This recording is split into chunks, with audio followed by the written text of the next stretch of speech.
Hello, good afternoon, everybody. This is Wendy Lee. I am with Exit Realty at Home, and I am happy to bring you our third week of Money March Madness. We're going to talk about the next level of real estate investing, and we're going to bring back Karen Siska from Homebridge Mortgage Online, and we're going to also have a special guest. We have excuse me, Juan Loya, who has been very successful in the last 2 years to build a multi-million-dollar portfolio. And we want to share with you the strategy that truly works to help build serious and passive, serious wealth by creating passive income for you so that while you're hard working at home, at work, or at home working from home, you are also earning an additional stream of income by having buildings where you are now collecting rent. And so that's an additional source of income. So thank you so much for joining us, Karen, for coming back on board. This is your third week, and I'm excited to have more information that you're going to share with us. And Juan, thank you so much for joining us today. And we're going to have you share about your personal experience about the BRRRR method. It may Yeah, sound like awesome. a strategy, but it's certainly hot, sizzling, hot tactic that we do. We see and help clients build uh, big time income, big time wealth. Yeah, happy to be here. Thanks for having us. Welcome. Thanks so much. So all that being said, I'll let you guys take the floor. And who's going to start, Miss Karen or Juan? I think we're going to have Karen start, right? Right. So this presentation today, it piggybacks on last week's presentation of building wealth with real estate with a multifamily property. So when you start with that first income property being that multifamily, where do you go from there? And that's where today's presentation will pick up. So you want the PowerPoint one? Sure. Well, before we get there, just kind of sharing a little bit about our story that, Karen and I are mortgage lenders by day, and we're, investors on nights and weekends, right? So we've worked with quite a few investors in helping them, create wealth through real estate. And as we're helping others do it, we say, well, if we can teach others to do it, we need to do it ourselves, right? So sometimes, it's time for us to take care of our families as well. And it's been an amazing journey and an amazing opportunity to implement the ideas that we've been teaching, which has been a lot of fun. So I have been in the mortgage business right around 25 years. When I first got started, it felt like I was doing it forever. And now it really feels like I've been doing it forever. But probably about 9 years back, I started to become a real estate investor. I was flipping some properties. We would, buy, fix, and sell properties. And we had, again, in part of Karen's presentation, she talked about the 203Ks and the home style renovation loans. And back at that time, we're like, well, if we're teaching other people how to fix properties, to fix it and live there, hey, why don't we start becoming, real estate investors where we can fix them and sell them and also make some profit. So, we started doing that probably about 8-9 years ago. And it was funny when I looked back and said, wow, we've actually, flipped about 38 properties. I didn't realize we had done so many, but over the years, we started to gain some experience. And so it wasn't about 3 years ago. I got heavily involved, or I changed my mindset from a fix and sell perspective, because, again, you start looking at this, and once you sell a property, you can make some good money, but the reality is it's really just another job that you're going out there, you're going to buy it, fix it, sell it, you get paid for it, but once that money is either in your bank or spent, it's gone. It just miraculously disappears, right? You're not really creating massive wealth there. You're simply creating another stream of income. So about 3 years ago, we really started to change our mindset of wanting to have a real estate portfolio, because for for the many, many years that I've been doing mortgages, I was kind of this mindset, I don't really want to be bothered. I don't really want to be bothered by tenants. I don't want people calling me. It was just, I convinced myself that I didn't want to be involved in that. But, kind of the light went off, or went on, I should say, when we started seeing the massive portfolios that our clients were building and the amount of cash flow that they were building. So I had to make up for lost time. And, kind of the cool part of my story is I was able to build a multi-million-dollar portfolio, probably about a $3 million portfolio that we built in 18 to 24 months. And my only regret is, why didn't I start that sooner?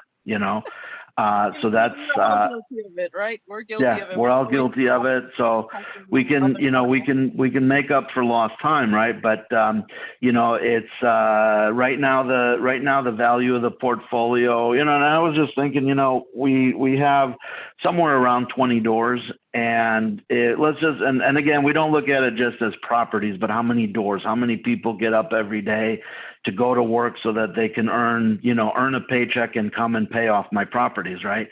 So we have around 20 doors. And, the interesting thing is, if those properties, if each one just went up by $10,000 last year, because it's a hot market, do the math. We accidentally just earned another $200,000 in our net asset value, right?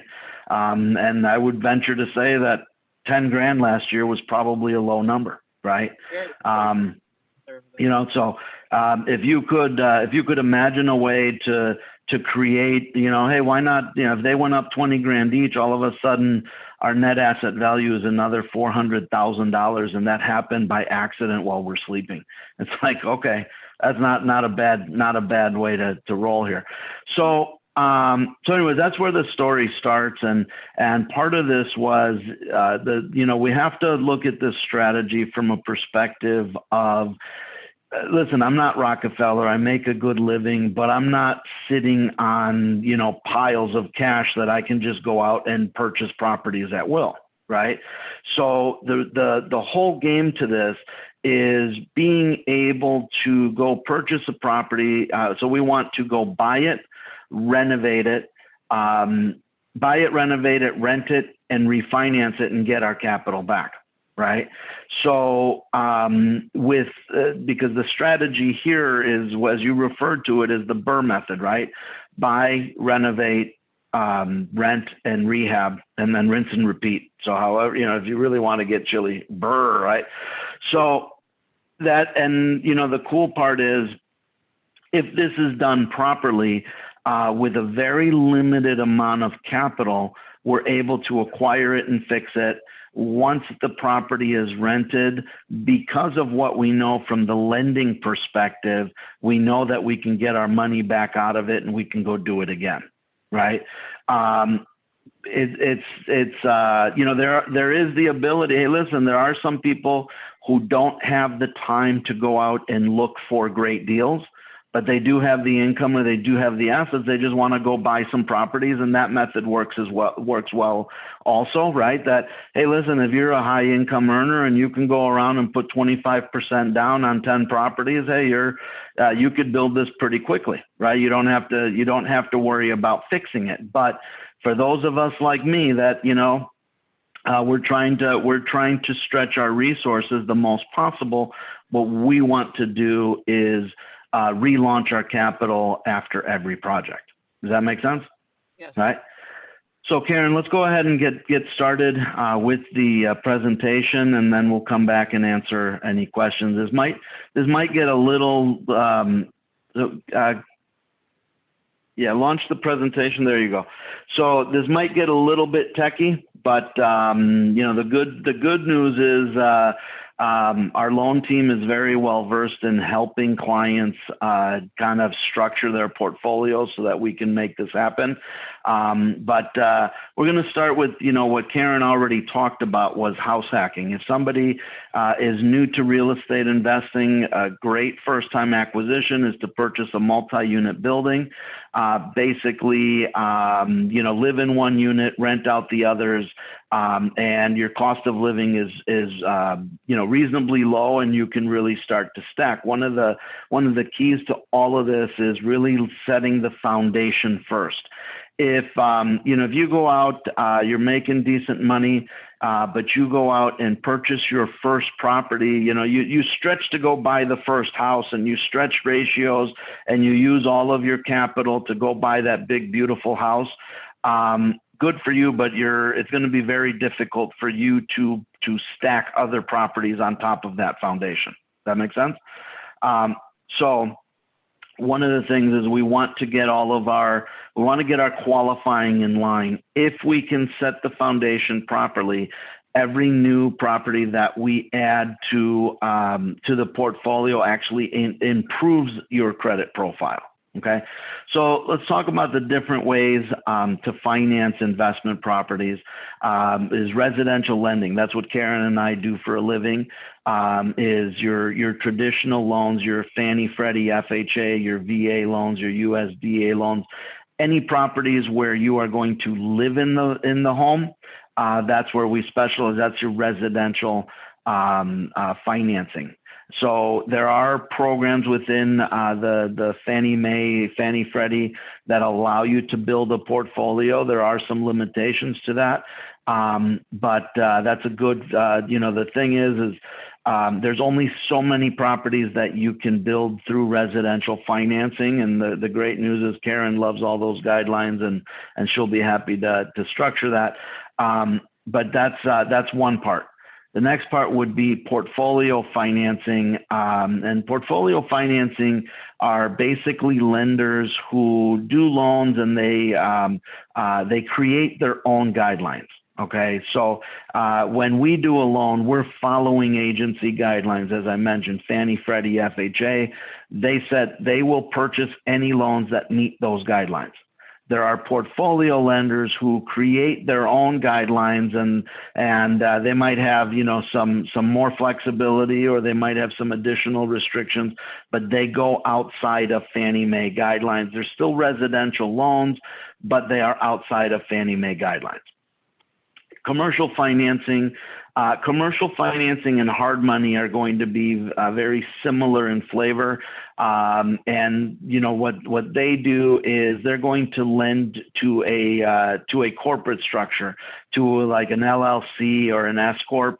So the nice part about commercial and hard money is that they have more relaxed guidelines. They're going to be very similar to your Fannie Mae, but they aren't going to have as many limitations as what Fannie Mae places. Okay, so one of the realities is, Fannie Mae is a quasi-government backed agency, right?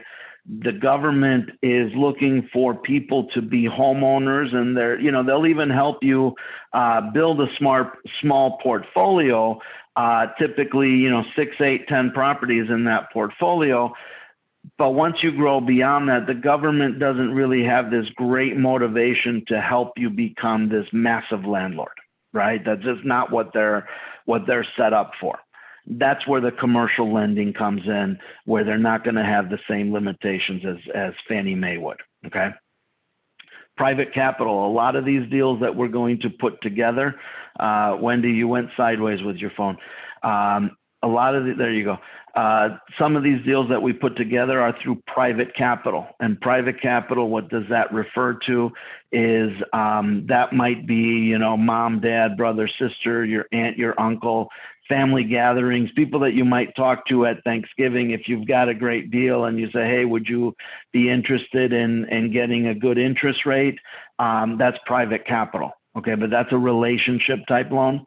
The next thing might be a joint venture, where Wendy, you're a real estate agent, and you're out in the field, you come across some great deals, but the reality is you might be limited in the amount of money you have available to do deals, or you might be limited in a credit profile. So that's where a joint venture comes in, where I say, hey, Wendy, I'll put up the money. You bring me a property, I'll put up the money. Why don't we partner? right? So sometimes when somebody is missing something, a joint venture can cover that. And the last way to purchase some of these properties that we sometimes we forget about is just straight up cash.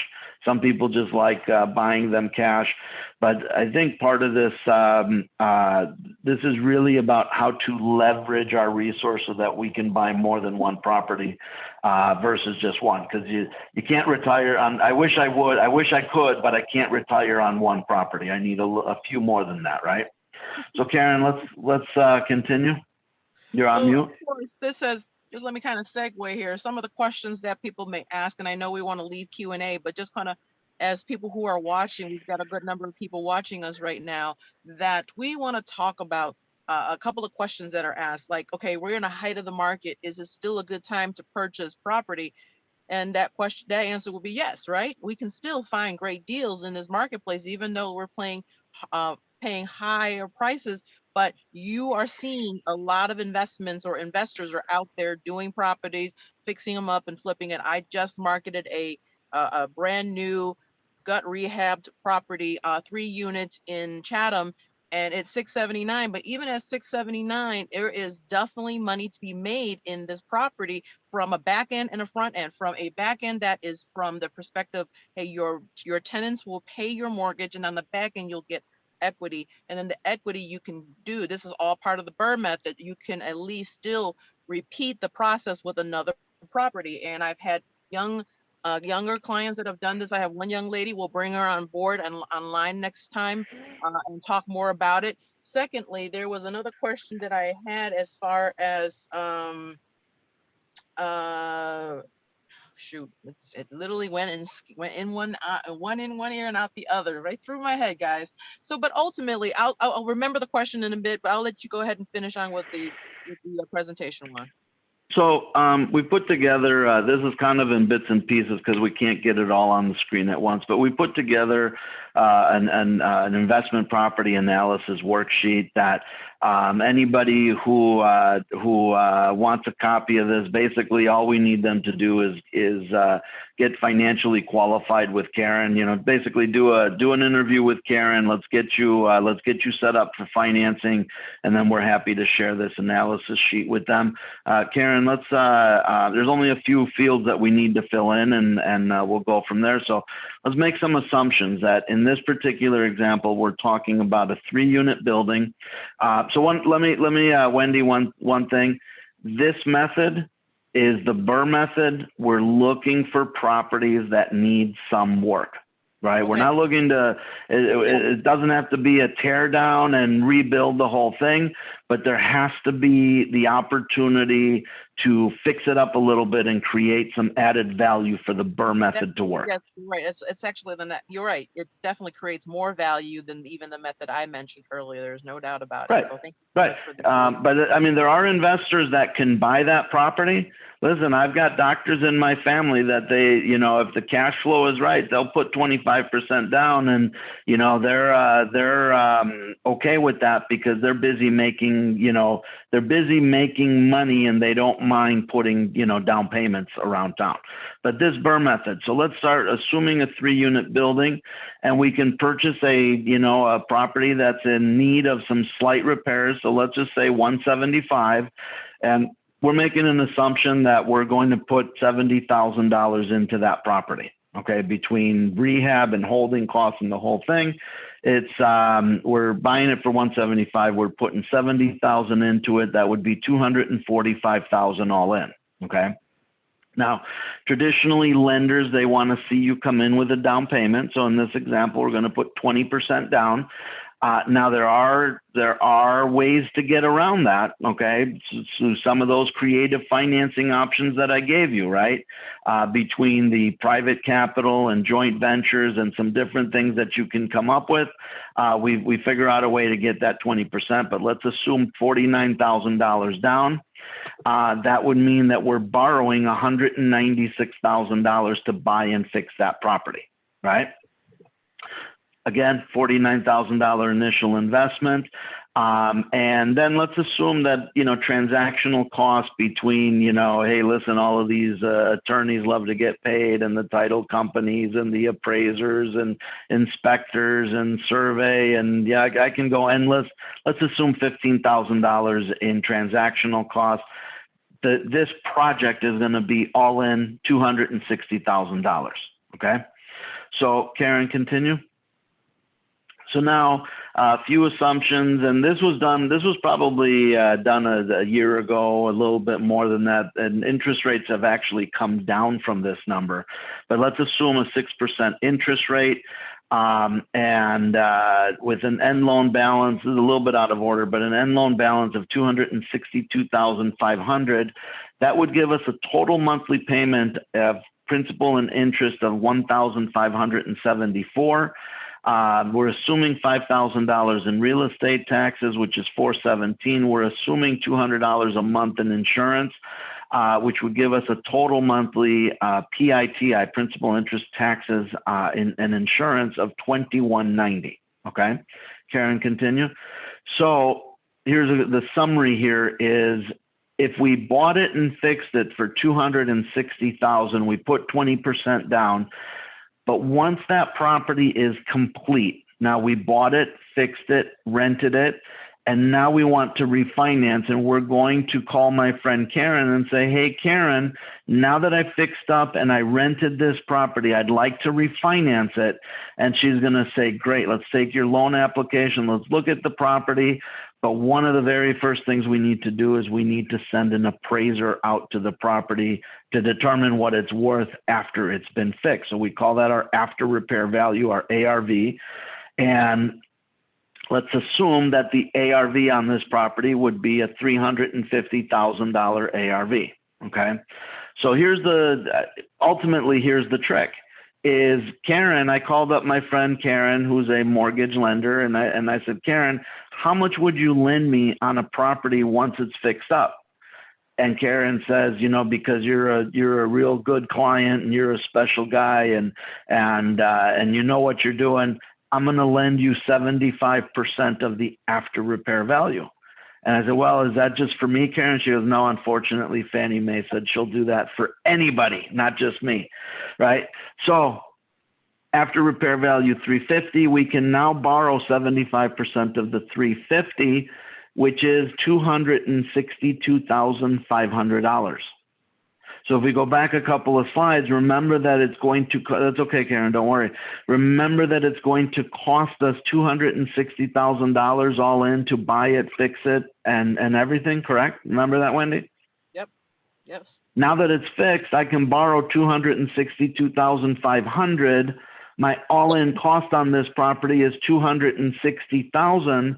Hey, guess what? Now all of a sudden, Fannie Mae, in its infinite wisdom, is willing to finance the entire value of that project for me. Now, what did we do is we found a property that was in disrepair, and our equity is this. We basically created sweat equity. Our 25%, there's still 25% value left in this property, but we created it because we bought it in less than perfect condition. That make sense? Yes. Let's go back, Karen, please. So if now I can borrow $262,500 and my total all-in cost was $260,000, assuming these numbers are correct, I'm actually getting $2,500 out of the property to leave in my bank account just because I could, right? So Wendy, if you could find me this deal, when it's all said and done, I literally got $2,500 out of that property, which I was able to borrow because we created enough equity. And now the projected rents on a 3-unit building in the right neighborhood, and let's just say that we're getting $1,200 per unit on that 3-unit building, that's $3,600. And the total monthly payment, including taxes, insurance, and everything, is $2,190. I'm going to make $1,410 a month positive cash flow after I cover my payments. So Wendy, let me tell you this. If you call me up and say, listen, I've got a great property for you that when it's all done, I'm going to put $2,500 in your bank account. You're not going to use any of your money. I'm going to leave you with $2,500 more than what you started. And you're going to make $1,410 a month every month for as long as you own that property. What do you think I'm going to tell you as an investor? You would say, let's bring it on. Let's do it, right? Bring it on. I want that property. So that's your number so one the bottom. What's the cost to fix it? It all starts with what's the after repair value. So in this particular example, I've gotten all of my capital back out of that deal. Okay. And I'm going to make $1,410 a month. You know, again, listen, you don't have to do this too many times. If I had 10 of those properties, that's $14,000 a month, right? $14,000 a month. That's a pretty good start. I think I don't have my calculator, but that's somewhere about $164,000 a year in net income that you get from owning 10 properties like this. Let's forget about trying to stack 20, 30, properties. What about just 10? Shoot, if you could have 10 is great, but let's just say, even just say starting out with 1 or 2, that's still one or two, nice right? residual income, right, guys? So that's the whole point we're trying to drive here. Sorry to cut you off, Ron. It's the whole point we're trying to drive here for you guys while you're watching, and those who will be watching on the replay, that this is all about passive income. How can we help add to your income on a monthly level, annual level, without having to do a lot extra work? We work hard for our money. Now, how can I help you leverage that money to make more money is the goal. So those who you are worried about college funds, to make sure that your kids are going to a good school and have this tuition paid for, this is the best way to do so. And I also have clients that are doing that right now, and that's their long-term objective. That some people have not taken any grant money, because you don't get grant money, guys, on renovation products. Okay, so just kind of keep that piece in mind. So this is a great way to build serious wealth. So I'm sorry, Juan, go ahead. Yeah, no, we're good. So I believe, Karen, what was the title of, what was my very first screen? What's the title of this presentation? How to make 50,000 turn into $1 million. Right? It's like I'm Houdini. All of a sudden I'm Houdini. How do we turn $50,000 and make it $1 million? Right? That's pretty powerful. And again, so one of the cool things about this is, people, you mentioned, being able to pay for college, right, Wendy? So if I own this property and every month again, here's my secret to this, okay? And that's not even my secret, but the strategy is, I'm not going to take that $1,400 every month, and I'm not going to go, me, I'm not a fancy car and, just spend all the money. I'm going to take that $1,400 and I'm going to pay down my debt as aggressively as possible, right? So great news is, in a few short years, this property is going to be paid off. And let's just pretend now my kids are in college and I want to, I'm sorry? You want me to go to that slide? No, we'll get there in a second. So now in this particular case, this property is going to be paid off. We can do one of two things. We could sell that property and now you can pay for college cash, right? But now the asset's gone. The other thing that you could do is, rather than sell the property and pay for college cash, we can call my friend Karen back and say, hey, Karen, remember that property that you financed a while ago and now I had my tenants pay that off or pay it down?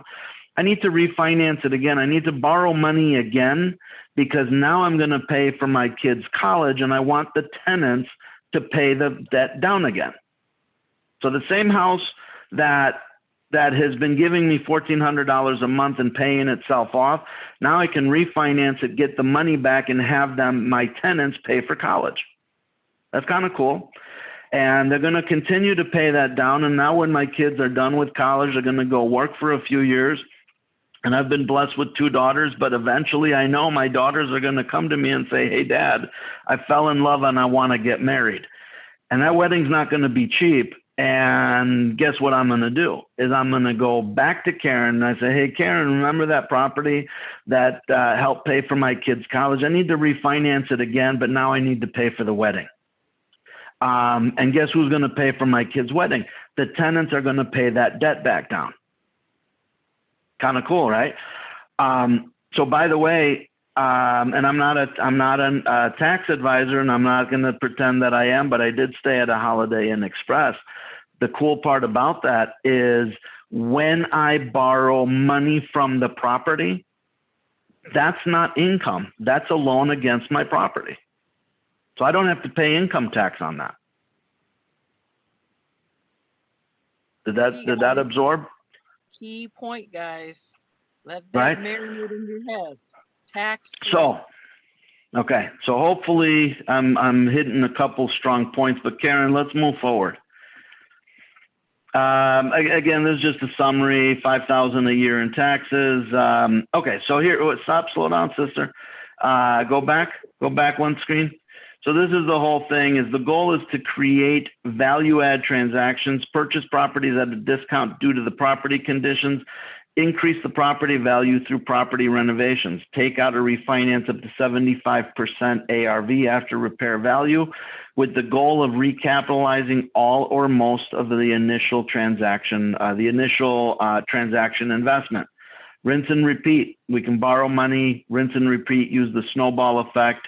We can have 7 properties. Imagine, Wendy, having 7 properties paid off within 10 to 12 years and 10 properties paid off within 15 years. That powerful, right? So Karen, let's move forward. So if I can show you how to take $50,000 and turn it into $1 million, that's pretty interesting. But what if I could show you how to borrow $2.6 million and have other people pay it for you? Would that be powerful? Right? Karen, let's move forward, please. Okay, so let's assume that we take this 3-unit building that we were able to finance $262,500 with a total payment of $1,574. If we agreed that that was a good deal, right? So I was able to do that deal. I get all my capital back, and I'm going to get $1,400 in positive cash flow off of that property. If we could do that once because it made sense, would you agree that doing it more than that makes more sense? Yes, Wendy? Correct? So now let's extrapolate this out 10 times over. If you could do this 10 times and you made, you're basically borrowing $2.6 million. You've got total monthly payments of $15,740, but your payments are $15,740. But what you're collecting in total rents, including your positive cash flow, is remember we said we're making $1,400 per property. That extra $1,400, times 10 properties would be $14,000. You're always going to have some maintenance, some things that come up, so we're leaving some reserves. But of that $14,000 that you collected every month, what if we took $10,000 of that and paid it down to our principal? Okay, rather than spend it, why don't we use that to pay down our principal and accelerate this? And we're going to call this the snowball effect. Now, what we want to do is we want to take all of that $10,000 and we want to pay the first property as quickly as we can. Does that make sense? Yes. Yes. Okay. So we're going to pay off the first property as quickly as we can. And once that property is paid off, that's going to give us even more cash flow. Okay. So now we're going to take all of that extra money and we're going to pay off the second property. So the snowball is getting a little bit bigger. And then once that second property is paid off, we're going to attack the third property, the fourth, the fifth, the sixth accordingly. Does that make sense? Yes. Right. So Karen, go one slide, please. So if we were to do that, so property number one, if we took all of that money and we paid off the very first property, you can see that the first property would actually be paid off in 25 months. So 2 years and change. Would that be massive? Right? That's amazing, guys. And now we take that and we start to pay off the second property. But you notice that the first property took us 25 months, but the second property is paid off at 45 months, which is only a 20-month difference. You see how it's getting paid off a little bit quicker? Right? So the third property gets paid off by the 63rd month, and so on and so forth. But now let's go all the way down to property number 8, 9, and 10. And you can see that property number 7 gets paid off at 116 months. And then property number 8 gets paid off in 10 months. Afterwards. Afterwards, 10 more months, you have another property paid off. 9 more months, you have the 9th property paid off. 8 months later, you pay off property number 10. But look at that, $2 million saved in interest. You have 10 properties. Wow, it's amazing. Right? Impactful. That's amazing. And by the way, now that everything is paid off. Oh, we lost volume. We lost you, Juan. So the nice thing is once everything is paid off, now you have the availability to use the equity that's in those properties for the things like Juan mentioned, to pay for college, to pay for school. And most importantly, you have the ability to cash out to then continue to build up your portfolio if you chose to, because now you have the reserves and the capital available to do that, because you have these properties that are owned free and clear. So, and it just started with the one property that you bought, that you house hacked, that you bought with a 203K loan, that you fixed up, then you refinanced it to give you the capital to go to the next property to start that process. So we've got, so Wendy, can you hear me again? Yes, Yeah. we can hear you. So this is, again, look, we didn't invent any of this, but we've certainly learned how to implement it within our business, and it's truly amazing, right? And again, I'm a testament that in a 2-year period of time, we were able to build, really we built a $3 million portfolio. We enjoy over $10,000 a month in positive cash flow. So after we pay all of our bills and, it's like, oh, where'd this 10 grand come from this month? Right. So that's kind of a cool thing. But it's all Karen, income, guys. I mean, it's all income. You can still retire from your real job. Yeah, your real job, your day job. my day job. And by the way, this is all, travel. for me, this was all built on nights and weekends, right? Yep. Karen, move forward a page. We got anything left on this? So again, this is the same thing, basically just shows it in a different way, but again, you can see, how quickly properties start to get paid off. What's next? Most importantly, if anybody is interested in using this type of strategy, Wendy, obviously you're the expert in helping people find properties, find the real estate, but again, if anybody has the financing questions, Karen is the expert on this, which is awesome, right? That's, again, I think it's super powerful. I love real estate. I love, truly, for me, real estate is a game changer, right? It's a great way to build wealth. And more importantly, it's a great way for me personally. That will be how I replace my day job someday. I love doing mortgages. I love helping people, live the American dream and get their home. And, I love helping them create equity through the renovation loans. We love helping people build their portfolio, their retirement portfolios. But at the end of the day, when I'm tired of doing mortgages, when I don't want to do that anymore, the real estate portfolio will replace that income, and I'll be able to enjoy a very comfortable retirement through real estate.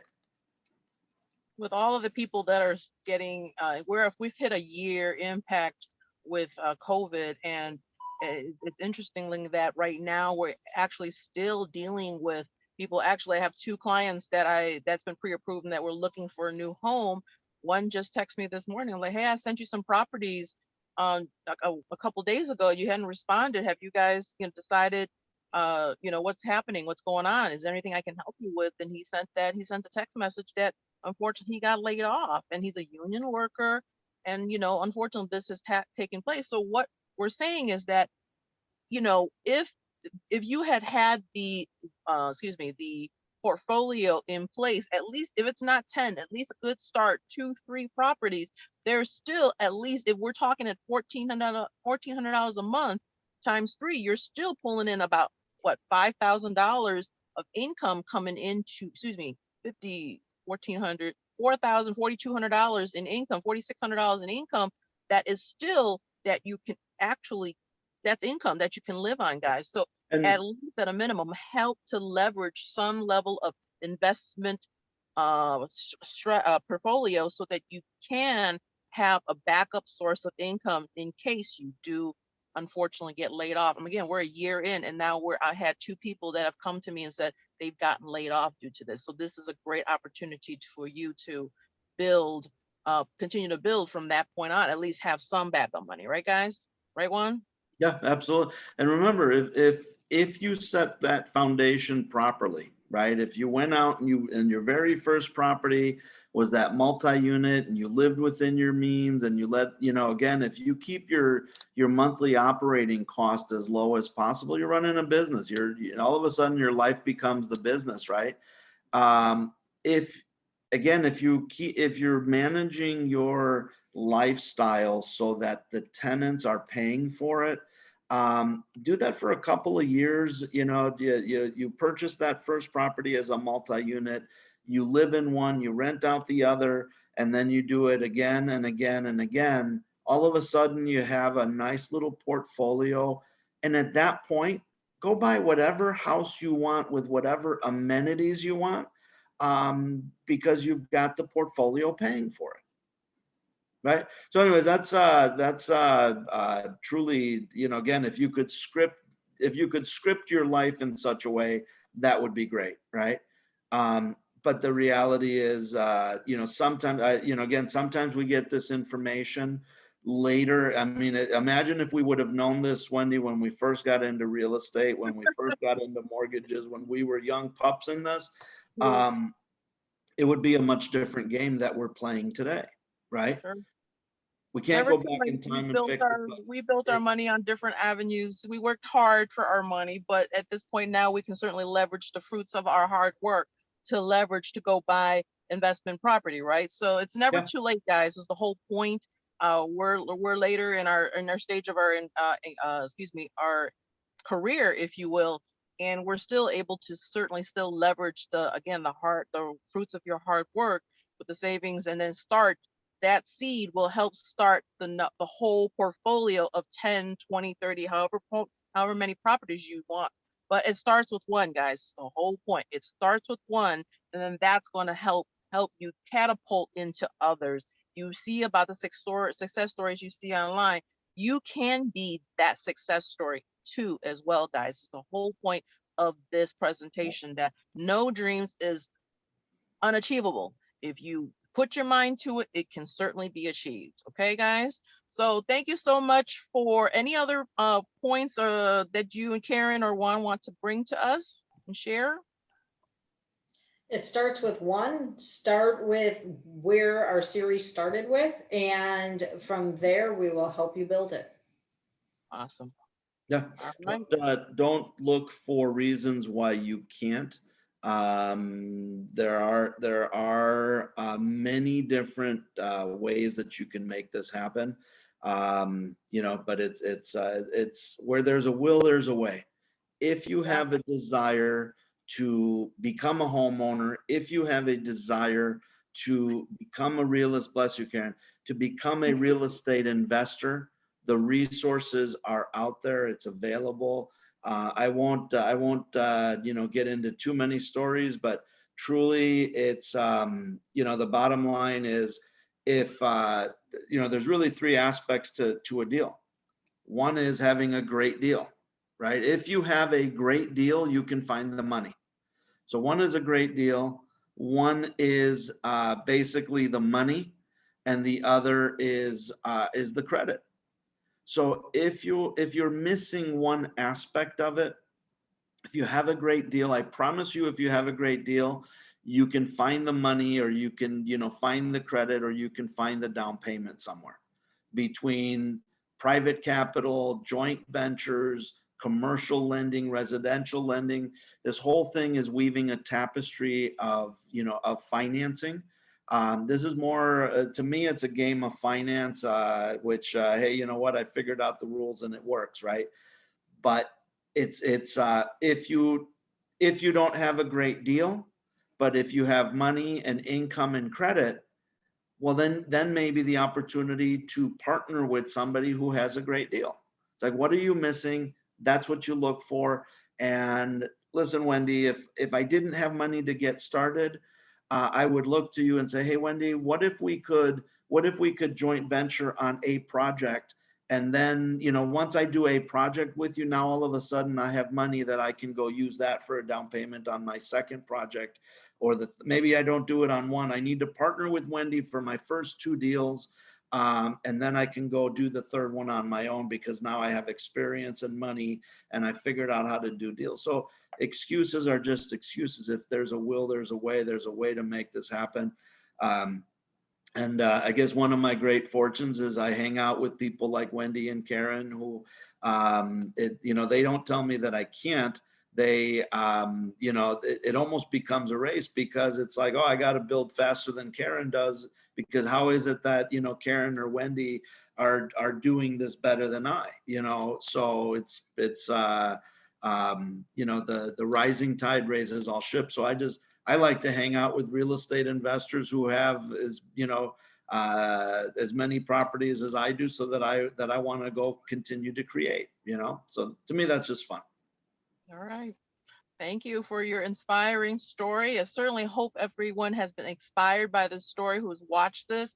I know I've been inspired. I've been doing this, goodness gracious, as long as I've been in real estate, I have been doing some form of real estate investing, and this is certainly real estate investing what I'm due times 10. And so this is certainly an opportunity to really learn. And I'm certainly leveraging the knowledge and experience I have in helping other clients, but now having the right tools. And one of the things that Juan talked about, it's mindset, guys. Mindset is very key. If you don't have the mindset or the determination to make this happen, it's not going to happen. Stop getting in your own way. And so that's exactly what it was. I wouldn't say that my mindset was getting in the way. My mindset was more geared on taking care of my clients. And we in the industry are very guilty of that. And so now we have to certainly be able to do this for ourselves, because we have to focus on our future as well. And so, like I said, I've been in the real estate game for as long as I've been a realtor. So I've invested, fix and flip properties more than anything else. But now the mindset is really getting into doing more investment properties that you buy and hold, and then again take that value and equity, because you bought a property that you're fixing, and now you've increased the value. So taking that increased value or equity, if you will, and then repeating the process. So thank you so much, Karen, for joining me again. And Juan, thanks again for your story. Any questions, feel free to reach out to me or inbox us, and we will definitely attend to them. Guys, I've been giving you these little tidbits and segments for a long time, on and off. And my dedication to you is to educate, to empower you, so to inspire you to be able to do things so that you can set a future and build a legacy for your family. So thank you so much for watching. And we will again talk about next week. We will talk about the opportunity that when you're now operating, buying properties as a business entity, how are you going to protect yourself as a business entity? Because unfortunately, you want to protect, not unfortunately, you want to protect yourself, because we are living in an environment we want to and need to protect ourselves. So we will have an attorney that will join us next week that will give us the information and the needed titles, if you will, of different legal structures that you should potentially structure your business entity in buying properties. Okay. So again, thanks so much. It is almost coming upon the hour of our presentation. Again, we thank you, and we are here for you. Reach out to us anytime. And with all that being said, That's it. All right. Thanks, Wendy. Thank you.